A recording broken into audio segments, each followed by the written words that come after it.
नमस्कार मु संतोष कुमार साहू आपण मानू खंडपड़ा खबर को स्वागत जनाऊँगी।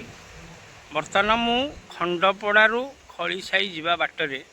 आमर खंडपड़ा एनएसी तरफ लगी नूतन गेट निकट अच्छी जोटार कि देखो प्रथम करी बीजेपी कलर ये गेट लगी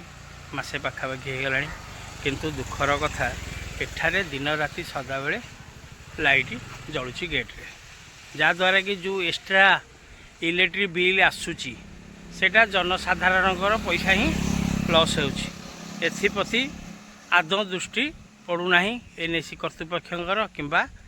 यही एरियार सुपरभाइजर तथा गेट लाइट ऑफ ऑन करिया दायित्व थे व्यक्तिंकर आपण मैंने निजे देखु वर्तमान समय समान 8:30 है आपण मैंने देखु ये किंतु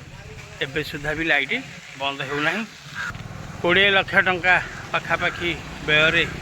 यही स्वागत तोरण करा जाइछि किंतु सामान्य अवहेला हेतु गुड़े टंका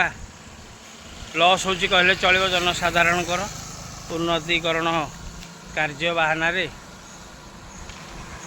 अवहेला जोगु किभली जनसाधारण पैसा लॉस हो जहाँ भी एक्स्ट्रा इलेक्ट्रिक बिल बर्तमान ये बाबद को जाऊँगी जनसाधारण पैसा ही जाऊँगी। ये वीडियो माध्यम एति अनुरोध करा जाउची कि आमर एनएसी कर्तृपक्ष एप्रति दृष्टि दे टिके पदक्षेप ग्रहण करंतु अଯଥା खर्च को टिके बंचातु। रखुची नमस्कार।